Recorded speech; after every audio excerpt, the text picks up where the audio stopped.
مستر محمود تن تن تن تو. ثانية واحدة بس يا شباب، نتدخل بس مستر محمود ونبدأ. ببعت لك دعوة. طب ايه ده؟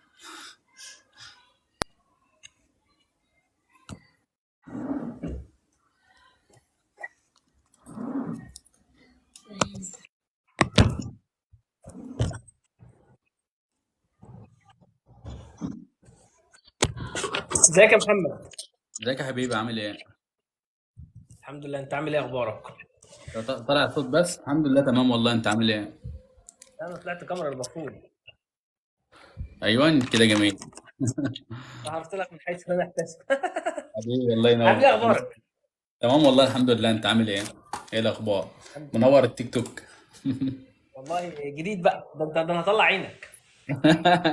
حبيبي تحت امرك، توفيق ان شاء هطلع الله. عينك ايه هطلع عينك الجديد فيه على معاك؟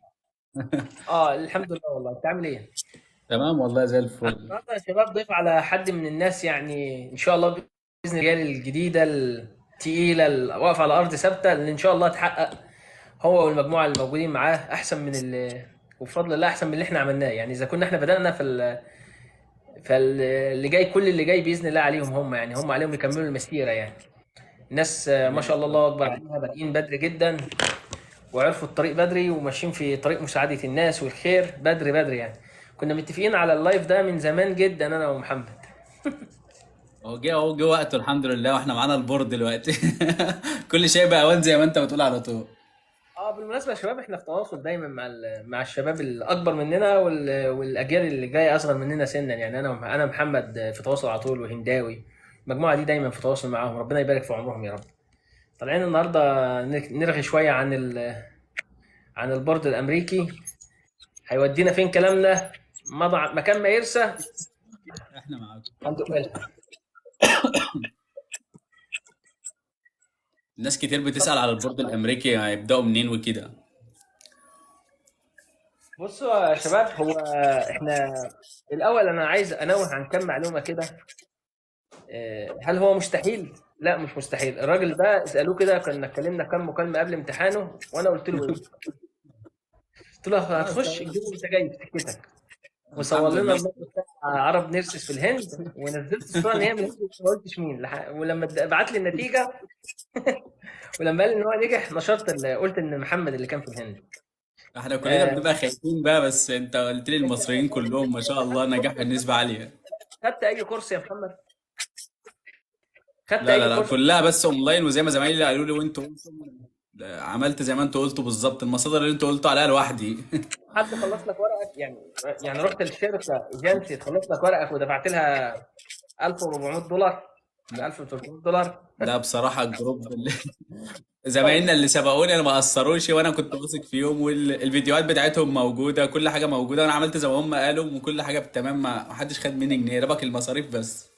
الفضل، كل الفضل لله، ثم للمجموعه او احنا بنسميه الفيرست جنريشن. شكر وامين ورمضان وماجد ومحمد السيد، المجموعه دي كلها، ونبيين وفاطمه، المجموعه دي كلها الفضل، كل الفضل يرجع لربنا ثم للناس دي.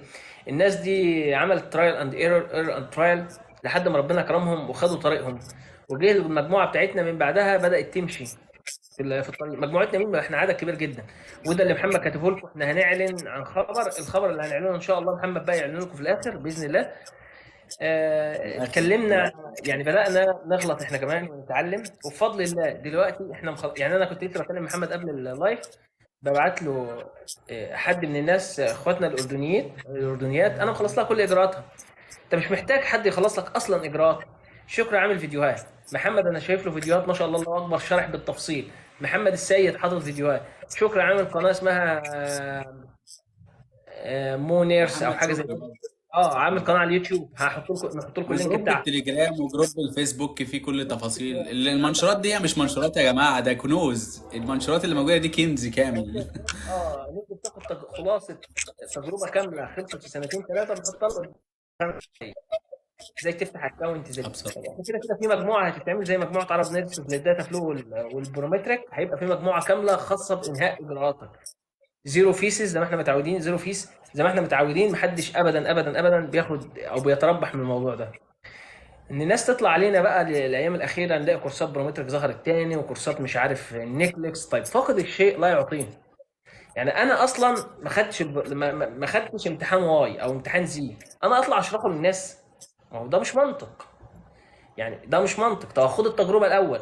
انا لحد الان ما بتكلمش عن تجربه يو اس كامله، انا بتكلم لحد الخطوات اللي احنا خلصناها، لحد ما انا طلعت انا من كام اسبوع كده ونشرت لكم العقود بتاعتي، يعني عقود السفر بتاعتي والاجراءات كلها والبرايورتي دول بتاعتنا الى اخره، يعني اتكلمنا عنه بالتفصيل، وكنا كل خطوه خلاص بنتكلم عنها. لكن اجي الاقي واحد قاعد في مصر بيتكلم عن وتجربه السفر في امريكا. خد يا حبيبي هنا، انت جبت التجربه دي منين؟ ما تفهمش. يقول لك تجربه الامتحان، هتجيب الامتحان في شوال. يا سيدي احترمك وانا اشتري منك، انا شاري منك يا عم، وعلى راسي من فوق وخدامك. طيب انت جبته في شوال؟ ما انت اصلا ما رحتش جبته في شوال، انت ان شاء الله هتجيبه في شوال. بس وقت ما التجربه بتاعتك تتم، اطلع علينا او اطلعوا علينا، انا بتكلم ان جنرال يا شباب، اطلعوا علينا بقى وايه، وقولوا قولوا اللي عندكم ان احنا خدنا التجربه ورحنا امتحنا فين وعملنا ايه، عشان نتكلم من ارض واقع يعني. فالناس هتقول لك خد كورسز، والناس هتقول لك وخصوصا خد. انك بتسافر بلد تانية ومنهج مش محدد وتجربة جديدة. يعني يعني على اي اساس مثلا بتقول جبت في شوال ده؟ حتى انا قعدت 12 شهر اذاكر، ما جاليش ولا سؤال تيبيكال زي اللي انا ذاكرته في الامتحان. وده يعني لسه هو هتكلم بيعتمد على انك انت. ان انت اه. جمعت معلومات.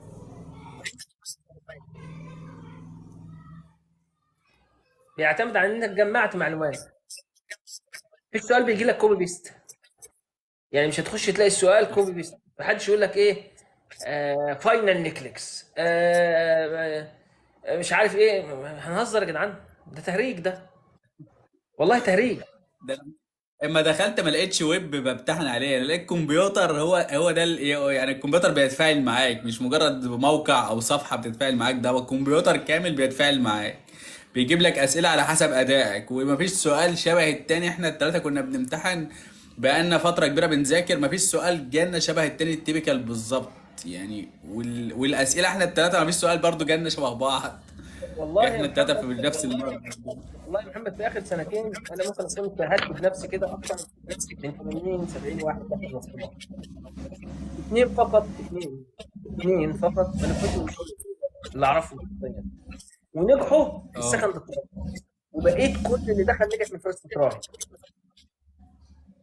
انت ده اصلا جميل. بتبقى وده انا فاكر مكالمتك وانت بتقول لي ان انت ما تقلقش، وان كل المصريين اللي دخلوا او نسبة كبيرة جدا من اللي دخلوا نجحوا من اول مرة.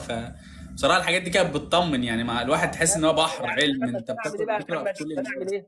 اجي اصعبها عليك، اقول لك انا دخلت امتحان ولقيت ايه؟ لقيت معجزه كرويه في الامتحان فعقدك، وبعدين اديك انت الحل، أستاذ اقول لك اديك كورس.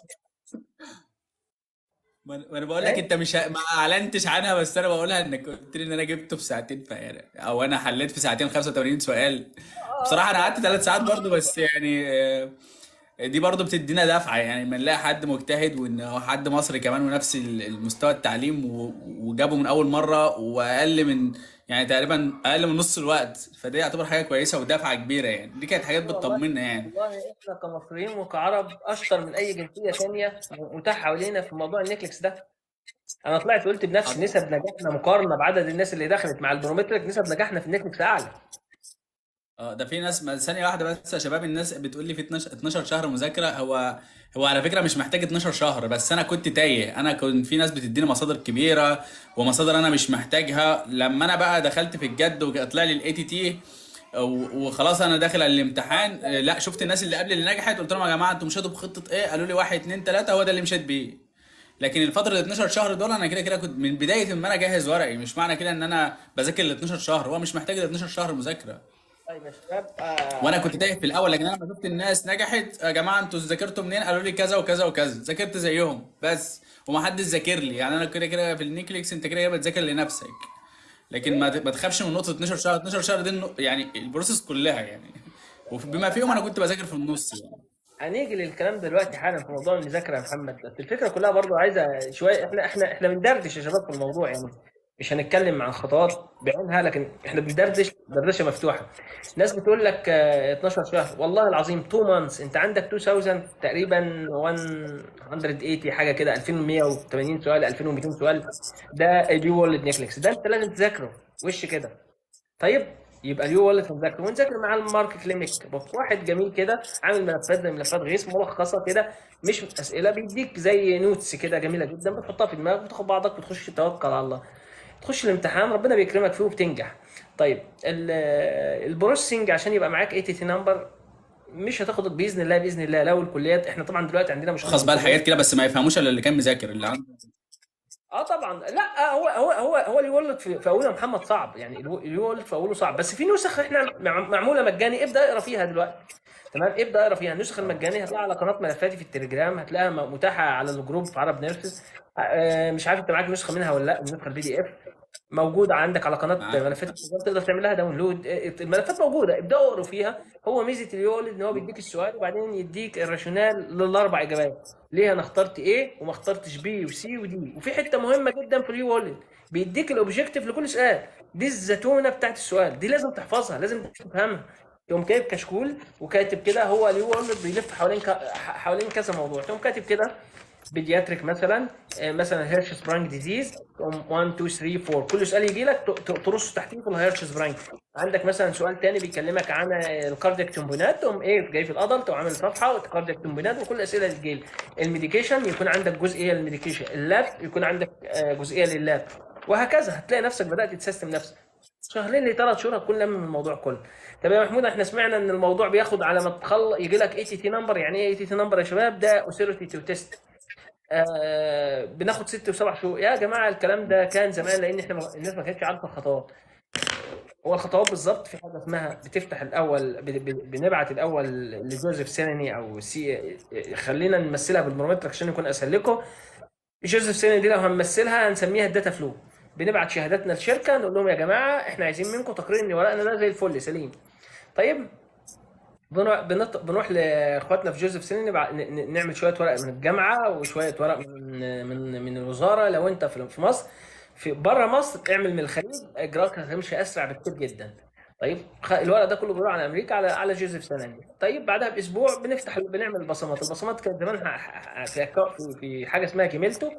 بعد كده دلوقتي في ايدين جو، ده موقع تاني برضه جميل جدا وبيقبل معظم البصمات.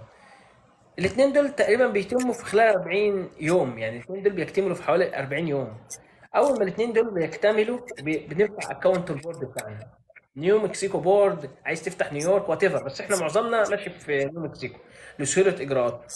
فتحت النيو مكسيكو بورد، بعدها بخمس 48 ساعه، بخمس ايام عمل، بتلاقي نفسك اترزعت الاي تي تي نمبر. الاي تي تي نمبر فاليد لمده 6 شهور، لازم تكون امتحنت فيهم. طلع في ساعتين الواحد صعب دفع وطلع له في ساعتين الاي تي تي. انا بقول لك، يعني القصه كلها ممكن تلاقي نفسك في 45 يوم عندك اي تي تي نمبر بتمتحن. اه لا، الناس والامر اللي بسيط يعني. كان الاول بنغلط مثلا في الارسال، في بيانات، في ورقه مش عايزه تطلع. الكليه ذات نفسها ما كانتش عارفه الفورم، دلوقتي بقى كل الجامعات عارفه الفورم. البروسيس معروفه، تخلي بالك ايه في الارسال، وبنعرفك كل تفصيله في الارسال وكل تفصيله في الفورم. فانت ما بيبقاش في غلط، هو الورق بيتجهز بتبعته، بتاخد الموافقه عليه، بس بتراجع بتاخد الموافقه شاء الله، عليه. ان شاء الله يا محمد هنعمل لهم فيديوهات مقطعه كده، فيديوهات الفيديو مثلا دقيقتين ثلاثه، فيديو لكل خطوه ان شاء الله نعملها انا وانت، نعمل فيديو لكل خطوه. انا هستنى الشباب، اول حد بيقدم عندي هو ولد لبناني اسمه ربيع، اول ما يجي يقدم اعمل لك فيديوهات كده خطوه بخطوه، وانت خدها منتجها ون ايه، فاهم يعني؟ انت تعمل تقديمه الخطوات. مفيش مشكلة، خطوة البورد، خطوة جوزيف سيليني، خطوة الاي تي تي نظبطها، مفيش مشكلة، حاضر مفيش مشكلة. احنا كده كده جاي طالعين عشان اصلا ولا وخطوه البي اس 260 والاي 140 والكلام ده كله، الكلام ده كله انا خلصته لحد خطوه البيولوجي ديت، انا مخلص. انا باقي لي ان انا اروح السفاره والسلام عليكم. تمام. بإذن الفكره الله. يا شباب، هدفنا من اللايف ده، الامر مش صعب، الامر سهل جدا، الامر بسيط ان شاء الله. بتعبك لو اجتهدت ان شاء الله ربنا هيوفقك. الراجل محمد مش دفعه كبيره، انا اكبر من محمد تقريبا في السن بكام سنه، يعني في فرق بيننا اعتقد 5 او 6 اجيال تقريبا، صح يا محمد؟ مظبوط، انا 30 دفعة 2016. طيب يعني تقريبا 4 دفعات، 4 او 5 دفعات بيني وبين محمد. طول العمر يا محمد ان شاء الله. بس الفكره كلها ان اهو، وفي حتى لو شاب قطعه واحده. كلمني دفعه 2021، كلمني من 6 شهور، راجل نجح برضه ما شاء الله، الله اكبر، دفعه 2021. يعني في عهدنا لسه خريج، بنسميه ابن امبارح. بس واحد زي ده مش ابن امبارح، ده واحد زي ما شاء الله الله اكبر يعني، خد خطوه. ما الفكره بقى في ايه؟ زق نفسك، ارمي نفسك، اتنيل، ابدا، اتنيل، ابدا، اتنيل، هات زميلك في ايدك وروحوا ابداوا مع بعض. طول ما انت قاعد على الشط، بكره انا هبدا بعده، انا هبدا ان شاء الله لما العرب يطردوا اسرائيل من انا هزر. اتنيل، زق نفسك، ارمي نفسك. يا محمود الموضوع بيتكلف مصاريف ضخمه جدا، ولا ضخمه ولا بتاع، بطل تهريج يا عمي. والله العظيم سفريه لحد ما توصل للبرايورتي ديت ان شاء الله مش هتصرف مصاريف قد اللي هتصرفها على سفريه الامارات. يعني الامارات دلوقتي انت محتاج لك 80 90 الف جنيه عشان تطلع، يعني انا محتاج عايز لك اقول لك 80. من كلامهم كنت واخد $1000 معايا وانا رايح الهند. تخيل انا اقسم بالله صرفت كام في انا صرفت الاربع 200 دولار، ايام كنت صارف $200 وكنت عايش هناك تقريبا مهراجة، كنت هجيب جوهرة. اه وانا عملت كده $125. الفندق بالمواصلات ايوه ايوه، بالاكل التريب بالشرب. كلها، التريب كلها ما عدا تذكرة الطيران، هي اغلى حاجة في التريب. حتى هم تذكرة بيضحكوا الطيران لك كنت عارف عاملها يعني برضه ايه؟ الناس 150 دولار الناس بتضخم لك الحكايه عشان يقول لك روح لشركه. فتيجي تروح لشركه، طب يا جماعه المصاريف كام؟ بتلاقي هنا $150 و350 عشان تفتح الملف، و40 دولار عشان جميلته، ومش عارف قول ارسال يجي $300. هتلاقي نفسك الليله كلها مقفلها $2000. $2000 تقريبا عاملين تقريبا 80,000 بالمصري تقريبا يعني. فايه يا حبيبي؟ ليه كده يا حبيبي؟ وبعدين بقى انا اروح لشركه ليه وبعدين تمص دمي؟ اروح مثلا لبعض الشركات مش هذكر اسمائها عشان حقوق الملكيه، بس هتمص دمك بعد كده يا حبيبي في العقد. احنا عملنا ايه؟ احنا رحنا ومشينا في خطواتنا، وبعد كده رحنا حاجه اسمها دايركت هايرنج، كاني مسافر الخليج. رحت للشركه، السلام عليكم انا جاي لكم اه عايز اعمل مقابله عندكم فين؟ قلت له عايزين ولايه كذا ولايه كذا ولايه كذا. كان انا ماشي انا ومجموعه كبيره من الشباب. كان اول هدف لينا يا محمد، اول هدف لينا مش ان احنا نطلع على راتب عالي، كان اول هدف لينا ان احنا نروح في نفس الولايه. خدنا اراء بعض زمايلنا الاقدم اه مننا، قال لنا ده حلم يعني صعب تحقيقه. احنا بفضل الله عدد مننا يعني عدد معدي السبعه، رحنا في نفس الولايه، في نفس المدينه، في نفس المجموعه، في نفس الفرع، وثلاثه مننا في فرع تاني. كل اللي انتوا عملتوه توكلتوا على الله. انت كنت تعرف حاجه؟ كنت تعرف الولايه؟ كنت تعرف ان الشركه دي ممكن توظفكم كلكم؟ كنت ممكن كلكم تبقوا جنب يلا بعض، ان تبقوا في نفس يلا الاسم؟ توكلتوا على الله بس. يد الله مع الجماعه بقى، فاهم؟ توكلنا على الله زي اه ما انت بتقول. لا، ورايحين في نفس اليونت، يعني احنا رايحين في نفس اليونت كمان، يعني احنا رايحين نشتغل في نفس اليونت. العقد بيبقى فيه مزايا تانية هنتكلم وكمان بقى انت فيها بتروح بقى. لمستر بنيرس والامريكان بيرحبوا، انت بتلاقيهم في الشركات. لا هو مقدر جدا اللي انت عملته، وان انت معاك البورد ومعاك اللغه، وهو عايز يفيدك ويستفيد، مش لا لا، يستغلك. نديك اوبشن في العقد، شرط جزائي. اه في بعض الشركات بتاخد شرط جزائي 36,000 ل $45,000. يعني في شركات بتاخد من 36 ل $45,000. انا الشرط الجزائي بتاعي $11,000، لان انا مش رايح شركه بروسلينج، انا رايح شركه دايركت هايرنج. انا رحت قلت لهم انا هخلص كل حاجه وجاي اديكم العقد، انا رايح مخلص لكم لغه، رايح مخلص كل ورقي. ده الفرق كمان في قيمه العقد. يعني انا طالع في فلوريدا في حته اسمها جاك سوليفان، في مجموعه بابتست، اه في السانشاين. مش انا لوحدي، انا ومجموعه بس، يعني مش يحق لي اتكلم باسماء حد يعني. فالهدف، كل الهدف من اللايف اللي احنا بنعمله ده ان شاء الله يبقى فيه سلسله لايفات تاني مع محمد. الهدف يا شباب ده لايف مبدئي تعريفي كده بموضوع النيكليكس، انا مش عايزين نخش في الديتيلز بتاعت الخطوات، هنجي لها خطوه خطوه. الهدف ما تخليش حد يستغلك. فرعون مش هيتفرعن الا لما يلاقي ناس تديله الفرصه. ما تدوش لحد مساحه يستغلكم. في ناس في دول مجاوره، اخواتنا واشقائنا، هم محتكر الموضوع. احنا النهارده بنعمل للشباب دول، لابناء البلد دي، احنا بنعمل اجراءات قسما بالله بزيرو جنيه، يعني ما فيش. ونقول لهم احنا كلنا اخوات. ما نبقاش احنا رايحين نعمل للناس ولاقي الناس المفروض ان هم يعني رايحين يعملوا هناك وبارقام، او جاي لهم مذكره، او جروب مش عارف ايه بيذاكر فين بفلوس، ايه ده؟ وبعدين الناس اللي تم مساعدتهم في الطريق ده، وقبل ما يوصلوا او وصلوا خلوها بفلوس. يعني انت اصلا انت حتى خد منك فلوس عشان، يعني والله العظيم تفكير عبثي. يعني انت حدش خد منك حاجه او خد منك حاجه، يعني سواء ولد او بنت في طريقك، فانت جيت حقك احترمك واشتري منك، بس حق انا كمان يكون لي حريه الراي ان انا اقول للناس يا جماعه الموضوع مش مستاهل، الموضوع ابسط مما يمكن، الموضوع الراجل قدامكم دخل وخد التجربه، بفضل الله انا خدت التجربه وعشرات العشرات مننا خدوا التجربه. عندنا مجموعه من زمايلنا هناك في US، محمد شكري ما فتح جروبه ليل ونهار، محمد شكري ورمضان والسيد وامين، يعني عشان ما تنساش حد من الشباب دول كلهم.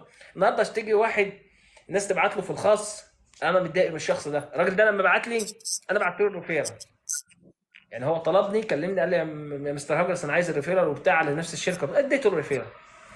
اجي لي بعد كده شكوى واثنين وثلاثه واربعه وفويس ليه وهو بيشخط وينطر في الناس، يا عم احنا ملك يمينك اداك ادينا يا سيدي ما تخليناش نطلع نحط عليك، وعيب كده. يعني أنا لو فتحت فيديو، لو فتحت فيديو على الفيسبوك يعني خلينا نحترم نفسنا ونحترم زمايلنا، عيب كده. واحد بيقول لي بس هيقفل دي تقريبا ليه؟ رسالة من حد عادي يعني، انا ما جاليش اشعارات فما تشغلش بالك يعني وانتوا هو اعملوا البث لايك يعني، الناس تخبط على الشاشة كده بحيث ان هو يعرفوا ان. البث بيبقى ليه وقت معين يا محمد؟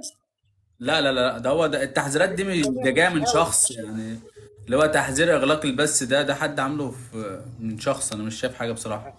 اكمل زي هوا ما يا احنا، باشا. وانتوا بس اعملوا لايك للشاشة كده بحيث ان هو ان احنا بنقول حاجة وانتوا بتسمعونا فخبطوا على الشاشة بس وخلاص يعني. الفكره يا شباب ما تدوش لحد فرصه لحد ابدا يستغلكم. طب يا اه محمود انا شايف ان انا اسافر الخليج سنتين وبعد كده اطلع اروح، الكلام ده كنا بنقوله يا شباب لما كانت تكلفه سفريه الخليج اهدى، ولما كان اعدادنا اللي عايزين يسافروا الخليج اقل. احنا بفضل الله النهارده تقريبا يعني ممكن نقول وزاره الصحه السعوديه واخده مثلا بتاع يجي 2500 نيرس من مصر السنه اللي فاتت، ارقام. احنا بقينا في بعض المستشفيات بقينا اغلبيه فيها، يعني المجموعه اللي انا كنت فيها اتنين كانوا مصريين، النهارده احنا تقريبا كسرنا ال 100 وشويه. في مجموعه مجاوره كنت بزورهم من كام يوم واخد لهم مجات وبتاع، قسما بالله البنت بتقول لي الف يمين مصريات، ابص الف شمال مصريات، ابص ورايا مصريين، اطلع قدام مصريين. فالمجموعه بقت عباره عن مصريين. ايوه عايزين نفتح اسواق تانية لينا.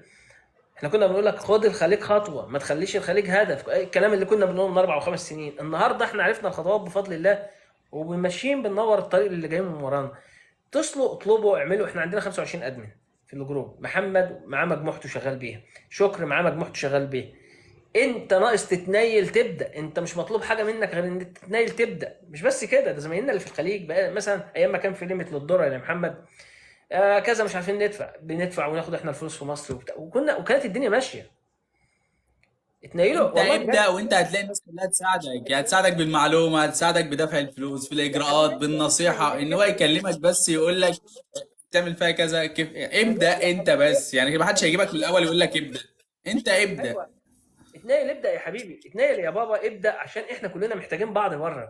سيبك من الناس اللي عندها مشكله في دماغها دي وتقول لك احنا نقفل الباب، والمصريين لما بيجوا اللي هو ايه العبث والشعوذه اللي بتطلع في دماغهم دي، ده فكك منهم، دول ايه، ادوهم سلام وقول لهم امشوا، واذا خاطبهم الجاهلون قالوا سلاما، نفض لهم دول، نفض لهم وسيبهم لنا احنا، يعني احنا نتصافى معاهم، يعني احنا ناخد وندي معاهم احنا في الكلام. لكن انت ما عليك ان انت تبدا مصادر وتوفرت لك خطوات وتوفرت لك، ان انت ما تروحش الشركه وتوفر لك، ان الناس تنور لك الطريق وتوفر لك. في بنوته مش هذكر اسمها قسما بالله، يوم انا بدانا الحمله سنه 23 في شهر اغسطس بعد الفيديو بتاعنا وشكرا كلمتني، هي ممكن تكون موجوده معانا في اللايف، انا ارمله ل6 اطفال، والله العظيم اقسم بجلال الله، قالت لي كده. بدانا في الاجراءات، النهارده احنا بنعمل لها ريفير، خلاص كل حاجه. جميل اه، والريفيرال ده يعني بص، محمد انا ما خلاص اعرفش وثقت فيك، اي حد يا جماعة تبعك هاته وخلاص. انا ما بعرفش حد انا شغال فين. جت لي هي لما كلمتني وقالت لي الظروف، قلت لها طريقي مكاني فين، فجيت وعملنا خدت البصامه والكروت. انا موفر هنا 100 كارت، يعني كل فتره كده بجيب 100 كارت عشان الناس اللي محتاجها هنا في السعوديه. فجيت خدت البصامه والكروت ومشيت معاها بقى الله اكبر حلاوه، وراحت الهند وخبطت الامتحان وجابت الامتحان في شهر ورجع. دي ينفع تقول تجربتها وينفع تدي كورس، لكن انا ما خدتش امتحان، انا ينفع اطلع ادي كورس؟ احنا هنهزر يا جماعه؟ زي الراجل برضو بتاع البرومترك اللي في مصر مقضيه كورسات كورسات كورسات، ولما تيجي تساله يا ابني انت خدت انت خدت الامتحان ده يا ابني؟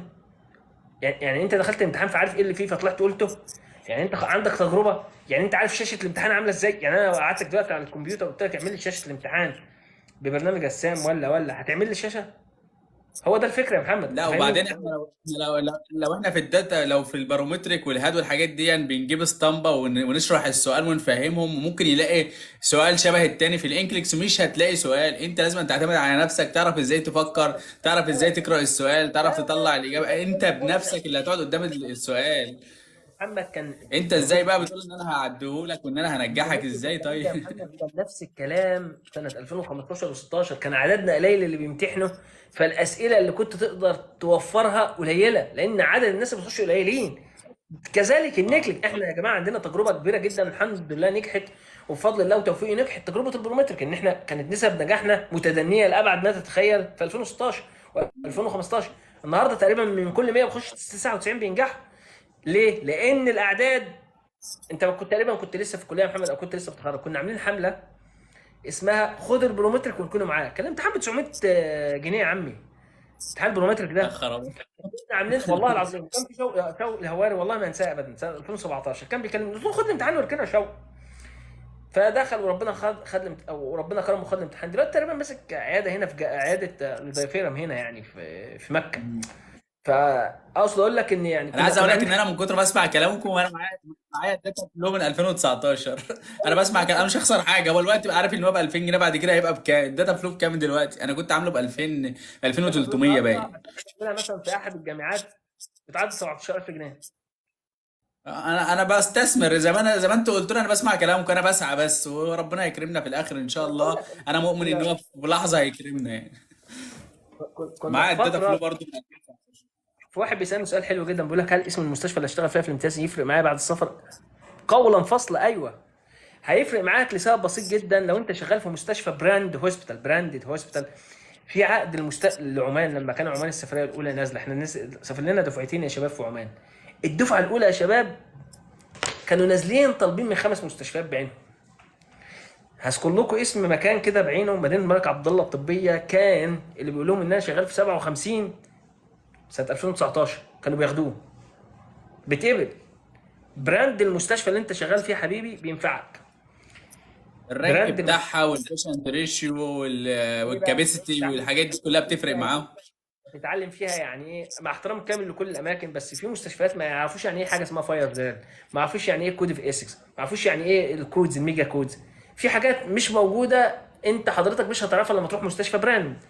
فلما بتيجي رايح بقى المستشفى الثانيه، يعني مثلا الناس اللي بتيجي تقول لي يا محمود احنا هنسافر الخليج على مجمع او كذا، اقول لهم لا، سافروا على مستشفى، خد سنتين في مستشفى، تطلع بعد كده في مستشفى براند من هنا، تروح اكبر مكان في المملكه. مظبوط، هم عارفين ان انت شغال بنفس السيستم بتاعهم، بتاخد نفس الكورسات، الريشيو موجود، الكواليتي موجوده، الكي بي اي موجود. فهو مش هيتعب معاك، هيتعب معاك بس مش زي ما هيتعب مع واحد صفر يعني. اشتغلت على اي ام ار، الكترونيك ميديكال ريكوردز، حاجات زي كده يا شباب. عموما يا شباب يعني عشان ما نطولش اكتر من كده عليكم في البث، احنا كنا عاملين البث يعني نص ساعه، ان شاء الله يبقى لنا محمد يجدول لنا بقى لايف، مثلا ان احنا ممكن نخليه لايف اسبوع يا محمد لو تحب ان شاء الله باذن الله.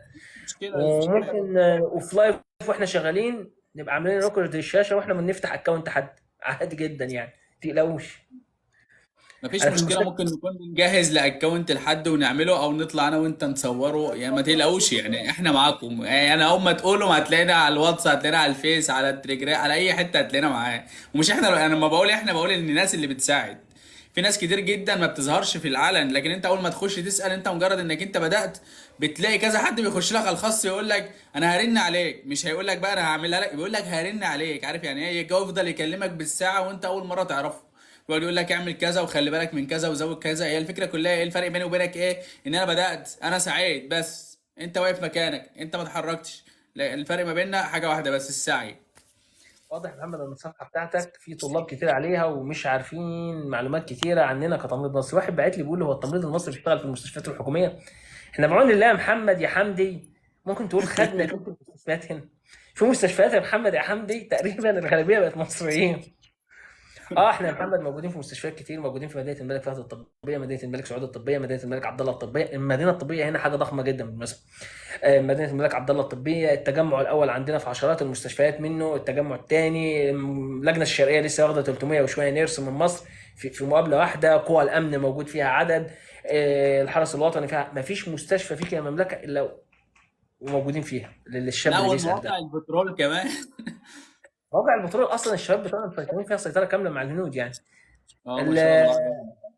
والله يا محمد ده ايه ده عبد الرحمن هنا ده انت. في شباب من عارف في فجوه كده بيني وبين مجموع. هي الناس بس بين تعمل لايك عشان يظهر للكل، يعني انت سامعنا اعملوا فانت لايك اعمل يا لايك على شباب، الشاشة اعمل يعني. لايك يا ابن الناس هو انا مش الفكرة عارف ايه. كلها ما هو بيعمل لايك بيوري لي، بيخلي اللايف يظهر للناس اللي عندي. وانا ينفع اعمل شير على صفحتي على الفيسبوك صح؟ استنى كده. ينفع، بس هو الاضمن الناس اللي بتسمعنا هي بس تعمل لايك. اول ما يعمل لايك بيظهر لكل زمايلنا، حتى بيجي لهم اشعار كده. انا اشتغلت يا شباب على التيك توك واستعنت بمحمد الله يبارك له، قلت له يا محمد انا تم حظي من الفيسبوك 2 اكونت، وفي اكونت محظوظ له مده 71 يوم يعني انا من هو يوم ما شفتك وانت بتتحذر. لا ده انا اتحذرت 6 شهور ورجعت تقريبا 12 ساعه وقام رازعني ثاني 3 شهور. انا فقلت لما للناس عمل معايا كده ما كنتش بطلع على الحساب القديم، يعني مع الحساب القديم بتاعي ما كنتش بطلع عليه، والحساب الجديد بس ما وثقتوش، يعني سايب اللي هو المتوثق ده، هو ده اللي ما عليهوش بلاغات، لكن التاني هو خلاص عرف ان الاسم ده خلاص. لو نفذت كان بيديني حظر. الله المستعان. شوف يا محمد لو هو التيك عايز، توك كويس. التيك توك شوف لو عايز كويس تقول يعني. اي حاجه ان شاء الله باذن الله، وحاول تجدول لنا بقى يوم اسبوعي كده نطلع فيه ان شاء الله باذن الله. الناس اللي بتسالني يعني على نحضر الماستر، امتحاناتنا الناس اللي النهارده. بتسالني على الماستر انا ممكن اعمل ماستر من عند جروب محمد، من عند صفحه محمد عادي خالص انا يعني قشطه يعني. ممكن يبقى مثلا الموضوع جاي عن الماستر اونلاين للمغتربين زي ما تحبوا يعني، عند محمد عندي يعني.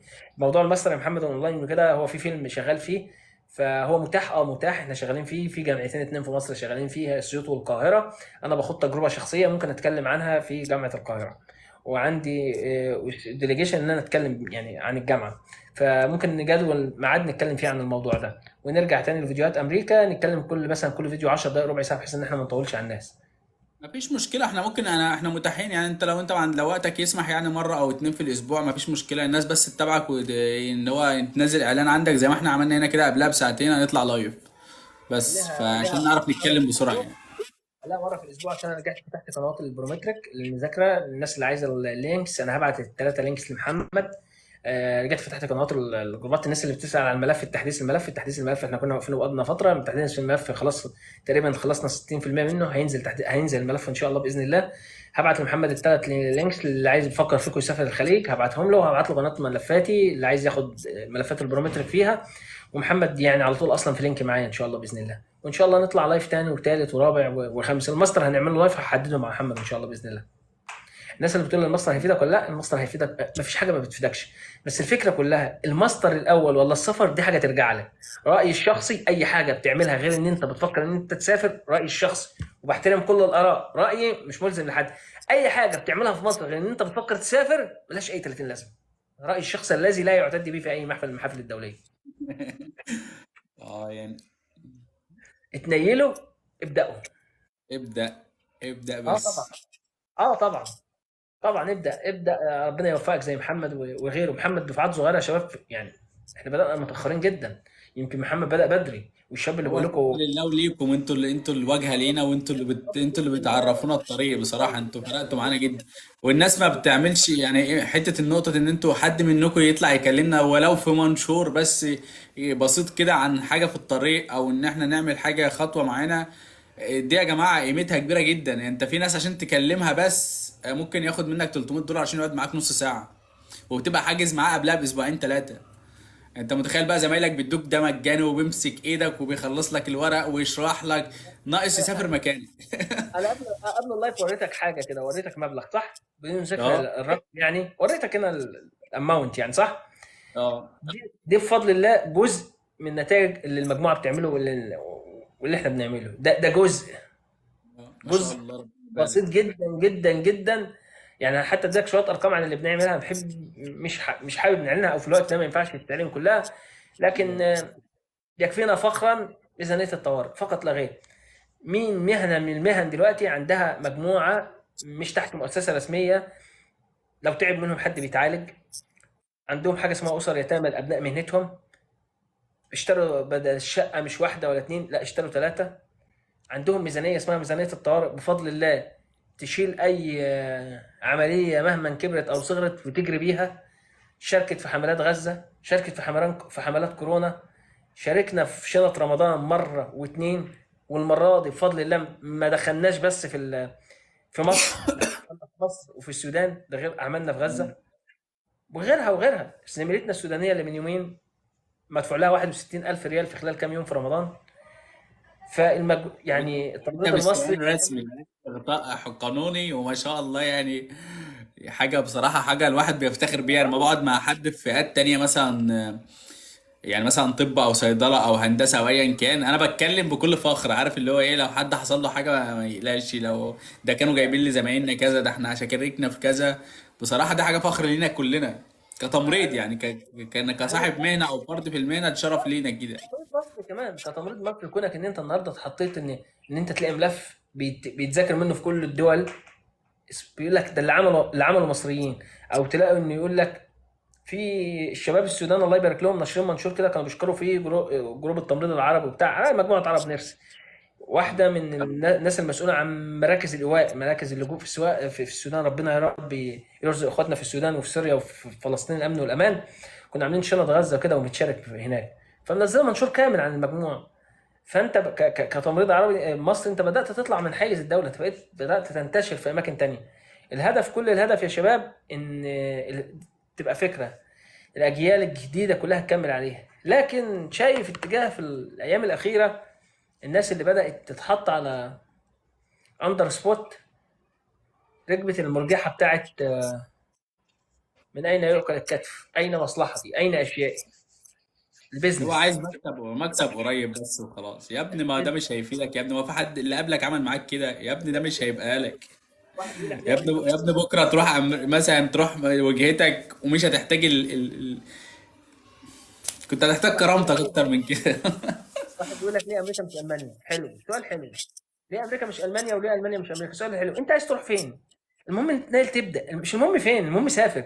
طب ليه امريكا مش المانيا؟ لو هتسالني كمحمود السؤال شخصي، لان باختصار بسيط جدا امريكا ارض الاحلام. لان باختصار بسيط جدا انا لو خدت هتعب في طريق، عايز الاوبشن ده يديني حاجات تانية. انا هذاكر انجليزي وهاخد لغه صح، اللغه دي هتنفعني فين؟ هتنفعني في امريكا وفي انجلترا وكل دول التاج الملكي اللي هي انجلترا وايرلندا، دول التاج الملكي. هتنفعني في استراليا، هتنفعني في كندا. لكن لو انا خدت اللغه الالمانيه هتعب فيها فتره من الفترات عشان تنفعني في دوله واحده. فهمتوا؟ ده جزء بسيط جدا من ليه انا اتجهت لامريكا. لا، والنقطة التانية برضو بتاع التأمين، اللي هو بتاع الدراسة وبتاع انك انت تاخد جنسية وانك انت تبقى بعيدا مواطن عن الجنسيه والكلام ده، امريكي في ناس بقى داخله لك في حته التملق من الدوله والكلام ده. بعيدا عن الجنسيه والكلام ده، يعني بايه ما يعني فاهمني. آه انا بقول لك يعني مثلا لو انت النهارده مثلا فكرت تروح كندا، الناس اللي بتتكلم يا شباب استراليا طريقها صعب وبتاع والحكايه والروايه، ان شاء الله عندنا فيديو عظمه عن استراليا. اذا هو في حد سافر استراليا؟ عندنا مجموعه سافرت استراليا في اخر 6 شهور، مش واحد، بقول مجموعه. انا لو كنت عرفت حوار استراليا ده كنت رحت الاول. بس يلا نصيب. لا، الخطوات مش اصعب من خطوات امريكا، بالعكس اسهل بكتير جدا. سمعت انا ما اعرفش يعني ايه توزيع اقليمي والحاجات دي يا شباب، محمد يرد عليكم فيها. انا ما اعرفش اي حاجه عن التوزيعات والكلام ده، لان يعني انا برنس في نفسي، ما اعرفش حاجه عن الحكومه. هل هتطلع على اي بي 2 اي بي 3؟ ايوه. تسلم يا محترم، والله انت اللي تسلم يا غالي. يا مستر الاعلان يكون قبل كام يوم عشان الكل يشوف البوست. بيقول لك يبقى اعمل ماشي يا شباب، ان شاء الله نبقى نعمل قبلها ب 24 ساعة وممكن ننزل لكم ستوري. هي بس جت فجأة المرة دي، احنا قعدنا فترة ان احنا نظبط انا ومستر محمود، فالحمد لله ان احنا ظبطنا. اعلان. فان شاء الله بعد كده نبقى نعمل، هتلاقي الستوري عندي وعنده ومنشور عندي وعنده، ما تقلقوش يعني، قبلها بيوم واحد مفيش مشكلة. واحد بيقول لك لازم خبره قد ايه عشان اسافر يا محمد؟ يكفيك سنه للامارات واتنين للسعوديه. من فضلك، انا زماله ايه، انا زماله حقيقيه هل الاقي فرصه مناسبه؟ الفرص موجوده كلها. الناس اللي بتحلم بفرص التدريس، الفرص نادره جدا في الخليج يا شباب. قصه بقى ان دكاترتنا ومعيديننا كانوا ماسكين عمادات في الخليج وبتاع الكلام ده يا شباب عاف عليه الزمن. خريجين السعوديه النهارده بيتم ابتعاثهم في اعلى دول العالم. الناس دي راجعه بعلم رهيب. احنا جايين في السكه ورا، يعني الناس دي سبقتنا. من فضلك، احنا اتكلمنا في موضوع الزماله. انا مش شايف كل الاسئله بقى يا محمد، معلش عشان كان في حد انا بيسأل على الاي بي 3 يعني هو الناس بتطلع كلها على الاي بي 3، وكان مشكلتها في الريتروجريشن، بس اللي بدأ من بدري هو اللي واخد بريورتي ديت. وفي حاجة تانية برضو اسمها اتش 1 بي، معرفش يا مستر محمود، انت اكيد سمعت عنها قبل كده. هتطلع الاتش 1 بي معانا. دي ما عليهاش ريتروجريشن ايه؟ كمل يا حماد. الاتش 1 بي دي فيزا عامله زي فيزا العمل في الخليج كده، بتديك دخول البلد 6 سنين، بتمضي عقد من سنتين ل3 سنين مع اي شركه دايركت هاير براحتك. ومالها، والمفروض ان هي بيبقى لها لوتري من شهر 3 من كل سنه. بس احنا كتمريض، او اللي هي بيقولوا عليها العماله المتخصصه او المميزه، من لينا استثناء من النقطه دي. يعني انت الفيزا اتش 1 بي اول ما بتمضي عقد مع الشركه، بتوع الهجره بيخلصوا لك على اتش 1 بي دي من 6 ل 8 شهور بتلاقيك في امريكا، لو مفيش مشاكل يعني. هيطلع معانا وبعد شركه عايزه كده انا كنت لسه مع شركه بدون ذكر اسمها يعني، قالت لك في خلال 100 يوم هنقدم لك على الجرين كارد. الجرين كارد اللي هي اقامه دايمه في البلد 10 سنين، اقامه 10 سنين في البلد، لحد بقى ما لو انت تقدم بقى على الحاجات التانية بقى بلاش نقولها بقى. بس هي متاحه، هو عن تجربه شخصيه مش كلام يعني. انا ليا حد من عيلتي هو راح اي بي 3 والوقت بقى معاه الجرين كارد. الشباب. الجرين كارد بتديك مساحه ان انت تطلع بره امريكا ل 180 يوم بدون اذن بره البلد. لو عايز بعد كده تطلع اكتر من 180 يوم متواصل، يعني بتكلم عن فتره متواصله، بتاخد اذن من السلطات. دي اول حاجه. تاني حاجه بتديك امكانيه دخول كندا كانك داخل يعني بين كفر الشيخ والفيوم عادي جدا، يعني اتس اوكي. هنطلع. واضح ان في اسئله كتيره، بس ايش عشان احنا طولنا قوي يا محمد في اللايف. حدد مش انت ميعاد مشكله، اللايف بكره الجاي يا نسال محمد. الاسئله. انا كل يوم متاح من 7 مساء ل 12 مساء. حدد اليوم وان شاء الله نطلع نكمل. هنظبطها مع بعض ونعلن ان شاء الله. اخيرا يا شباب وليس اخيرا، محمد هيعلن لكم عن المجموعه اللي احنا عملناها او المجموعه المتكونه، بس مش هنعلن اسمائها لحين ان شاء الله، الحين بعد العيد ان شاء الله باذن الله. مفيش مشكله. شكرا لكم، وشكرا لك يا مستر محمود، وان شاء الله نتقابل في والله مرات كل تانية. الشكر يا محمد ان انت قدمتنا على المنصه الجديده دي، لاني حرفيا انا جاهل بيها. وانا قبل لا اللايف يا حبيبي. شباب قلت لمحمد انا هتعبك جدا فيه، عشان انا بيجي لي رسائل، بيجي لي رساله هنا في اللايف بيقول لك 15 رساله جديده، ما اعرفش ايه 15 يعني. دي رسائل في اللايف ولا تعليقات ولا كومنتس مع لا بعض اللايف الرسائل دي رساله. بيبعت لك رسائل على الخاص اللي هو زي الماسنجر، وبرضه في في شات التيك توك فيه شات. بيديهولي فاحنا هنا. نحاول نستغل الوقت ويبقى نطلع في اللايف مره واحده، نجاوب حبيب على قلبي. كل الاسئله يعني. حبيب قلبي. نايلوا بداوا يا شباب، ما تخلوش حد يستغلكم، وما تنسوش ابدا اخواتنا في فلسطين من الدعاء. شكرا لك يا محمد. حبيبي ماشي، كل سنه وانتم طيبين. ماشي يا حبيبي كل شباب، سنه مع وأنت طيب. السلامه. ماشي، مع سلام. السلامه.